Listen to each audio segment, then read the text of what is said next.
sudah perkembangannya sudah mulai semakin pesat karena ada banyak ragam gagasan, ada banyak perbedaan dalam berpendapat karena efek dari menyebarnya Islam ke berbagai penjuru, maka perkembangan dalam bidang usul fikih, yakni ilmu yang membahas tentang metodologi penentuan hukum Islam sudah mulai semakin berkembang karena sudah menyebar ke Yaman, ke Syria dan lain-lain. Terus maka di sini adalah eh, tantangan terhadap eh, hukum Islam untuk menjadi plural itu semakin kompleks. Kenapa? Karena di situ sudah ragam suku, lagi-lagi ragam adat, ragam ras, maka disinilah hukum Islam semakin tertantang. Kemudian pada masa tabi'in, termasuk tabi'in misalkan berlangsung sekitar abad kedua Hijriah hingga pertengahan abad keempat Hijriah. Di samping istilah ijtihad identik dengan ra'yu, ya juga di samping disamakan dengan kias. Kemudian eh, meskipun terdapat perbedaan pandangan dalam menentukan sumber-sumber hukum Islam, namun pada masa baik itu tabi'in maupun tabi'in terdapat upaya untuk mempertahankan agar tetap kokoh dalam hal kesatuan umat Islam dan menjaga harmoni dalam beragama. Jadi ini adalah konteks yang terjadi di masa baik itu tabi'in maupun tabi'in. Eh, Pluralisme hukum Islam di era madhab atau tarikh tasri ini dalam konteks ini sudah mulai muncul atau berkembang yang namanya madhab-madhab. Ada madhab Hanafi, ada Maliki, Syafi'i, Hambali, bahkan sudah mulai berkembang, mulai tampak Ad-Dhahiri dan lain-lain pada masa itu. Maka pluralisme Islam madhab tari tasri di sini konteksnya sudah mulai mencerminkan adanya keragaman interpretasi dan pemahaman fikih antar madhab yang berbeda. Secara historis atau secara dalam konteks sejarah, madhab fikih dalam Islam muncul sebagai hasil dari perbedaan pendapat para ulama dalam memahami atau mengimplementasikan hukum Islam. Maka madhab fikih yang terkenal di antaranya adalah karena yang populer sekali di kita adalah dan diakui seperti barusan disebutkan Hanafi, Maliki, Syafi'i dan Hambali. Maka meskipun masing-masing mazhab pendapatnya sendiri dalam memahami dan menerapkan hukum Islam itu berbeda, para ulama dalam mazhab tersebut secara umum mengakui keabsahan mazhab lainnya. Jadi misalkan Imam Syafi'i pernah saya baca itu tidak ikut kunut ketika berjamaah dengan Imam Malik karena sebagai gurunya. Jadi saling menghormati. Pernah Imam Malik itu dalam satu buku itu dibaca pernah diskusi dengan Imam Hanafi tapi itu saling menghormati dalam perbedaan tersebut. Jadi itu menunjukkan sebagai pluralisme hukum secara praktek itu antar madhab itu saling menghormati. Apalagi kalau Imam Hambali dengan Imam Syafi'i itu saling karena sama-sama murid dan guru murid dan guru maaf. Di mana di dalam di dalam eh, berdiskusi atau komunikasi itu terbangun dengan saling saling menghormati karena dikenalnya di Mekah itu banyak yang juga Imam Hambali selain Imam Malik, maka itu saling menghormati dalam perbedaan dalam berpendapat dalam berargumen. Kemudian di situ yang terjadi eh, ini singkat Prof, kesimpulannya adalah bahwa pluralisme hukum Islam di masa Rasulullah itu memang tidak terlalu berkembang seperti yang ada pada masa-masa selanjutnya seperti di era tabi'in, di era sahabat tabi'in, tabi'in dan seterusnya. Namun sumber hukum saat itu bersandar karena kenapa? Karena sumber hukum Islam saat itu bersandar secara langsung kepada Rasulullah. terutama kepada Al-Quran dan As-Sunnah. Jika ada persoalan masyarakat, segera dilaporkan kepada Rasulullah. Namun nilai-nilai pluralisme beragama sangat terasa, yaitu dengan terbitnya Piagam Madinah yang melahirkan nilai toleransi dan mengandung nilai pluralisme hukum luar biasa waktu itu. Dengan apa lahirnya Piagam Madinah tersebut. Kemudian terjadinya ekspansi wilayah yang membawa masuknya masyarakat non-muslim ke dalam kekuasaan Islam hari ini memicu perlunya pengaturan hukum untuk mengakomodasi keberagaman yang ada ini di masa Khalifah atau Khulafaur Rasyidin waktu itu. Maka pada saat itu misalkan Umar bin Khattab mengeluarkan peraturan atau regulasi yang memperhatikan keberagaman antar umat beragama. Kemudian pada masa tabi'in dianggap sebagai tahap awal dalam perkembangan hukum Islam yang beragam. Selain itu, pluralisme hukum Islam pada masa tabi'in juga dipengaruhi oleh konteks sosial dan politik pada masa itu. Secara keseluruhan, pluralisme hukum Islam pada masa tabi'in memiliki ciri khas yang berkembang dalam konteks sosial, politik, dan kultural yang berbeda-beda. Maka dalam konteks fikih madhab setelah tabi'in maupun tabi'in itu eh, apa dalam sejarah tasawuf misalkan pluralisme hukum Islam ini memang telah ada sejak awal perkembangan Islam. Dalam fikih mazhab terdapat 4 mazhab yang memang sudah sangat populer barusan. Syafi'i ini kesimpulannya Syafi'i, Maliki, Hanafi dan Hambali. Masing-masing mazhab tersebut memiliki interpretasi atau penafsiran-penafsiran yang berbeda dalam menyikapi hukum Islam. Meskipun begitu, tapi keempat mazhab ini yang memang sangat populer itu saling hormat menghormati dalam rangka menjaga keutuhan dalam kesatuan persatuan dalam lingkar fikih Islam itu sendiri. Mungkin itu saja yang bisa saya sampaikan, Bro. Terima kasih sebelumnya. Mohon maaf jika ada kekurangan. Assalamualaikum warahmatullahi wabarakatuh.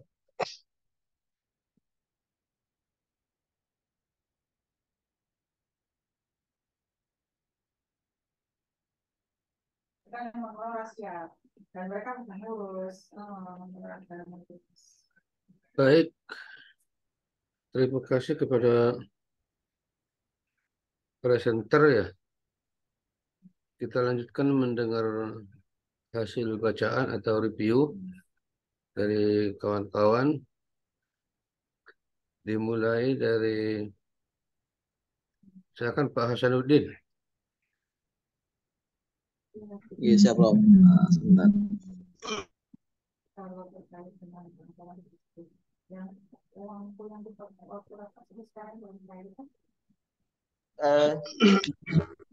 Suaranya. Bismillahirrahmanirrahim. Assalamualaikum warahmatullahi wabarakatuh. Kedengaran guys suara saya?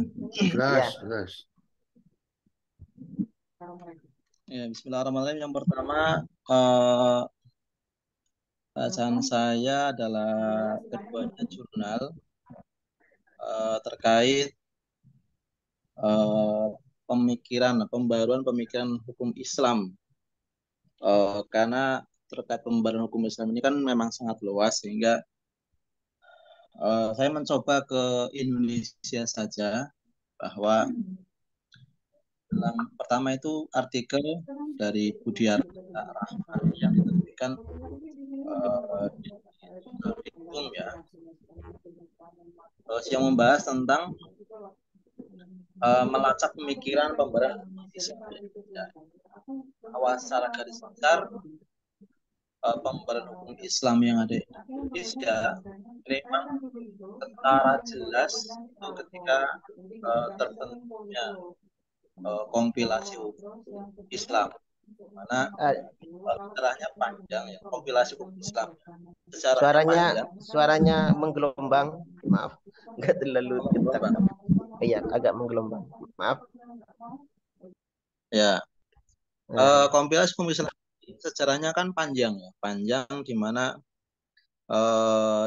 diawali dengan pemerintahan dulu Hindia Belanda yang membentuk mahkamah-mahkamah atau dulu namanya Landrat begitu ya, pengadilan agama, kemudian memunculkan produk hukum yang beragam, sehingga dengan sejarah yang panjang itu terbentuklah KHI. Paling tidak ketika menelisik kepada sejarah panjang KHI ini, sebenarnya memang KHI ini muncul atas keberagaman hukum yang ada di Indonesia. Tokoh-tokoh yang mewarnai KHI ada banyak, diantaranya adalah Hasbi Asyidiki yang dikenal dengan fikih Indonesia, bahwa beliau dalam menyampaikan hukum Islam, ya kan, dari UIN Sunan Kalijaga juga, beliau lebih mengedepankan kepada masalah dan konteks keindonesiaan, bahwa ini kan beliau tercermin atau menggambarkan adanya kaul qadim dan kaul jadid, di mana itu ada pengaruh sosial di situ, sehingga Indonesia juga mempunyai fikih yang memang bercorak khas Indonesia, begitulah, sehingga uruf kemudian maslahah ini menjadi pertimbangan yang besar bagi Hasbi Asyidiki. Contoh-contoh yang kemudian mewarnai KHI ini adalah terkait hukum hukum zakat, ya, zakat, di mana dulu ada kafir zimmi. Nah, kemudian zakat itu juga bisa diambil dari non muslim kemudian diberikan kepada mereka. Kedua yang sangat ketara juga yang mewarnai KHI ini adalah pemikiran Prof. Hazairin yang dikenal dengan Madhab Nasional Indonesia. Beliau adalah guru besar Fakultas Guru Besar Hukum Islam dan Hukum Adat Fakultas Hukum di UI. Nah, dalam konsepnya beliau itu mengatakan bahwa Al-Quran itu sebenarnya meridhoi sistem kewarisan yang bilateral. Memang tidak suku-suku lah, tidak parsial-parsial, tidak klan-klan, tapi memang meridhoi hukum Islam yang bilateral, hubungan timbal balik antara laki-laki dan perempuan. Ini contoh pikirannya itu tercermin dari beliau mengatakan bahwa dalam KHI itu kan ada istilah waris mawali atau ahli waris pengganti, begitulah kalau dalam fikih itu, dalam KHI ahli waris pengganti, di mana ketika mbah meninggal kemudian orang tuanya dia sudah meninggal duluan daripada anaknya, lah anak ini atau cucunya ini mendapatkan warisan sebagaimana bagian orang tuanya. Dalam fikih waris biasa, ini anak atau cucunya terhalang, tapi dengan konsep mawali ini cucu menjadi dapat. Itu yang disebut sebagai mawali, itu kan salah satu konsep yang diadopsi dari pemikiran Prof. Hazairin tersebut. Kemudian Munawwir Sadzali, itu beliau dengan yang terkenal dengan reaktualisasi hukum Islam. Di sini juga beliau itu memaparkan tentang konsep di mana bagian laki-laki itu memandang bagian laki-laki dan perempuan dalam waris itu tidak secara lafal, tidak lafziyah, tapi secara makna.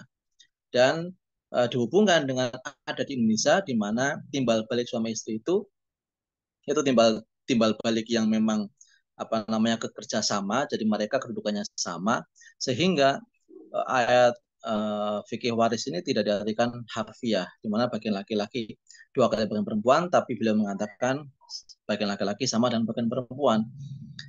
Konsep ini juga sebenarnya sama dengan konsep fikih itu takharruj itu, ya. Nah, pemikiran beliau dituangkan dalam KHI pasal 183, di mana ahli waris dapat berdamai setelah mengetahui bagiannya masing-masing. Kemudian salah satu di antaranya adalah Ibrahim Hussein, yaitu memfikihkan nas qat'i gitu, ya. Nah, beliau juga sama kaitannya dengan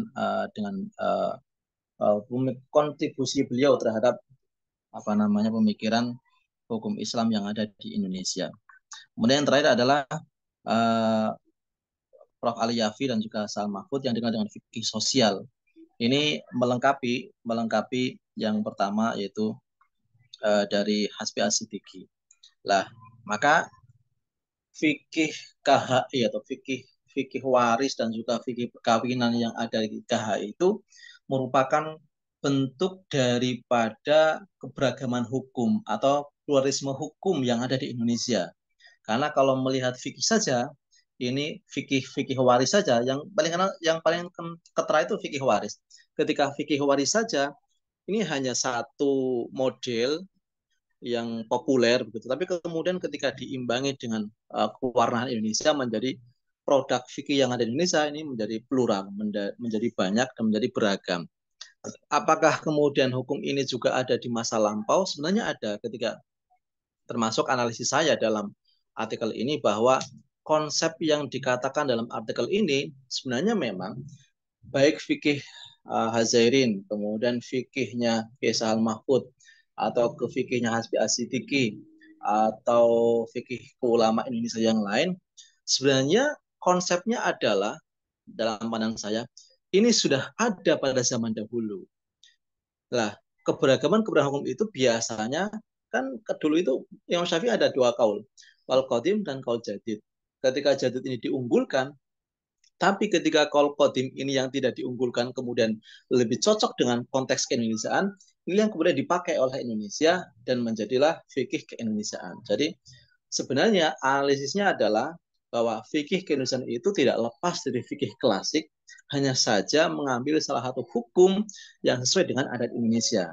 Sama seperti kemarin ketika kita di LPMN Banyumas itu membahas tentang masalah bagaimana kadar zakat fitrah apa namanya yang harus dikeluarkan itu berapa gitu kan kalau untuk diuangkan. Sepakat diuangkan itu boleh menurut mazhab Imam Abu Hanifah, tapi takarannya harus sesuai dengan apa namanya beliau, yaitu harga gandum. Kalau harganya beras tidak boleh. Tapi kemudian ketika diteliti dengan relatif klasik, ternyata juga ada dari fikih madhab Syafi'i yang mengatakan bahwa tetap pakai harga beras, tapi walaupun kaulnya tidak muktamad. Nah, inilah kemudian kaul-kaul yang banyak ini dipilih yang sesuai dengan konteks keindonesiaan. Itu yang sebenarnya ada di Indonesia. Betul juga artikel yang satu lagi ini hanya menegaskan sebenarnya pemberantasan hukum Islam di Indonesia yang ditulis oleh Muhammad Nur.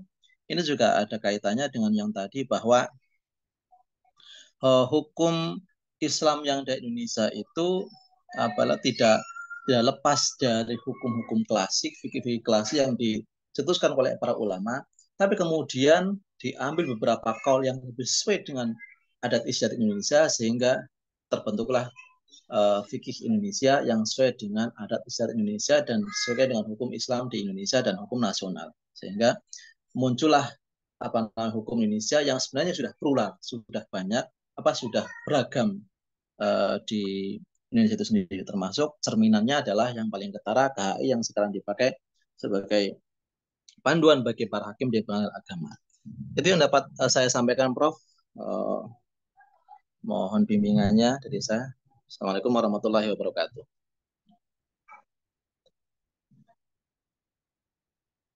Waalaikumsalam warahmatullahi wabarakatuh.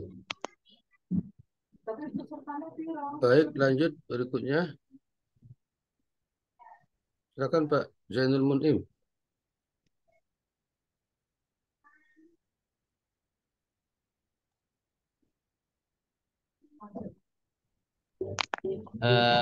Mohon maaf agak missing Prof di sini soalnya pas lagi ada walimahan itu. Tapi kedengaran nggak? Kedengaran. Oke. Terima kasih kepada Prof Hoirudin. Mohon maaf ini karena agak ramai di sini. Kebetulan juga ada acara tetangga di sebelah. Saya mencoba untuk mereview bukunya Walbi Holak yang berjudul Authority, Continuity, and Change in Islamic Law. Dalam buku B. Halak. Iya, Bro. Bukunya Authority, Continuity, and Change in Islamic Law. Jadi Walbi Holak ini berupaya untuk mengkaji terkait dengan pembentukan otoritas dan keberlangsungan dan kedinamisan hukum Islam di era paling paling paling sering dikaji itu adalah di era madhab seperti itu. Tadi sudah dijelaskan sama Mas Suaidi bahwa pada masa awal-awal Nabi memang pluralisme hukum itu bukan tidak ada, tapi memang tidak banyak karena memang semua penetapan hukum Islam itu berpusat kepada Nabi. Nah, walaupun demikian sudah banyak praktek perbedaan hukum pada masa Nabi. Makanya ada kitab fikih Umar dan lain sebagainya seperti itu. Bahkan para sahabat itu ketika jauh dari Nabi, dia berijtihad masing-masing, berijtihad sesuai dengan ro'yunya, sesuai dengan pertimbangannya masing-masing. Tapi setelah masa Nabi, setelah masa tabi'in dan memasuki masa tabi'in, yaitu era madhab, era para imam madhab, itu pluralisme hukum sudah banyak terjadi. Nah, Welby Holak ini mencoba untuk melihat sebenarnya pada masa imam madhab ketika sudah semakin banyak perbedaan hukum yang ada, itu bagaimana sebuah otoritas hukum itu berlaku atau dibentuk. Nah, Welby Holak di sini mencoba melihat dari 4 madhab, dia melihat 3 madhab, yaitu madhab Maliki, Hanafi, Maliki, dan Syafi'i.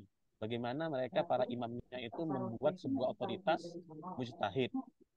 Kalau dalam madhab Syafi'i itu kan ada 6 tingkatan mujtahid. Ada mujtahid mutlak, ada mujtahid muqayyad, ada mujtahid tarjih, dan lain sebagainya. Itu menurut Welby Holak itu salah satu cara untuk membangun otoritas dalam hukum Islam seperti itu. Jadi tidak semua orang itu diberikan kewenangan untuk menetapkan hukum, untuk berfatwa. Jadi para ulama dalam mazhab Syafi'i, dalam mazhab Hanafi dan Maliki itu sudah memiliki klasifikasi. Ini mujtahid mutlak. Kalau dalam madhab, maaf saya lihat dulu nih. Kalau dalam madhab Maliki itu tipologinya itu ada pertama disebut sebagai muqallid. Nah, muqallid itu paling rendah nih. Muqallid itu ya orang yang bertaklid, orang awam yang mengikuti pendapat para imam. Kedua adalah golongan orang yang mampu menghafal seluruh pendapat dalam madhab Imam Malik. Nah, kelompok kedua inilah yang diperbolehkan dalam madhab Maliki untuk berfatwa. Jadi tidak semuanya, jadi tetap pluralisme hukum itu tetap dibatasi dalam madhab Maliki. Nah, dalam madhab Syafi'i sama, bahkan lebih ketat. Madhab Syafi'i itu salah satu imam menurut Welby Holak, yaitu adalah Ibnu Solah yang lahir tahun 643 Hijriah. Itu dia mengklasifikasikan jenis mufti ke dalam 2 macam, yaitu mujtahid mustakil atau independen dan mujtahid yang tidak mustakil, yang ghair mustakil, yang tidak independen. Kalau yang mustakil itu ya 4 imam itu ada Imam Hanafi, Imam Maliki, itu mujtahid mustakil. Sisanya itu masuk dalam mujtahid yang tidak mustakil, yang tidak independen. Yang dibagi menjadi ada mujtahid muntasib, ada mujtahid muqayyad. Mujtahid muqayyad ini memiliki kemampuan untuk mengkonfirmasikan kebenaran pendapat dalam madhab, mendalami ilmu fikih dan usul fikih, menguasai qiyas, tapi dia tidak mampu untuk mendirikan madhab sendiri, seperti itu. Terus ada juga tingkatan nomor 3, mujtahid muntasib. Mujtahid yang memiliki kemampuan menghafal pendapat-pendapat dalam madhab Syafi'i, disertai dalil-dalilnya, mampu melakukan komparasi atau tarjih ya, atau kalau dalam kitab itu disebut sebagai mujtahid tarjih. Nah, semua klasifikasi ini menurut Welby Holak satu menyimpulkan pertama adalah bahwa dulu pluralisme hukum itu ada, tapi dibatasi dengan adanya klasifikasi ini, sehingga tidak semua orang itu bisa berinovasi, berijtihad. Harus mereka yang masuk dalam klasifikasi mujtahid, minimal mujtahid tarjih, itu yang bisa berfatwa. Sisanya nggak bisa.